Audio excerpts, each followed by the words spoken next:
વાણી આદિ પર છે એની સાથે કઈ આત્માને સંબંધ નથી. પોતાની જે હયાતી આત્માની એનું હોવાપણું દ્રવ્ય ને ગુણ પણ છે અને પર્યાય પણ હોવાપણું છે. શાસ્ત્રમાં એમ આવે છે કે દ્રવ્ય સત, ગુણ સત, પર્યાય સત. એ સત નો વિસ્તાર છે 107 ગાથા છે.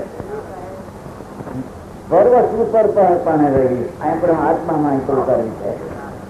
દ્રવ્ય એટલે આનંદ ગુણ નો પિંડ જે વસ્તુ છે એ સત છે અને એમાં જ્ઞાન દર્શન ને આનંદ આદિ શક્તિ છે, સ્વભાવ છે, ગુણ છે, એ પણ સત છે. પણ દ્રવ્ય જેમ અવિનાશી સત છે એમ ગુણ જે પિતરાળી શક્તિઓ પણ અવિનાશી સત છે. હવે એમાં પર્યાય જે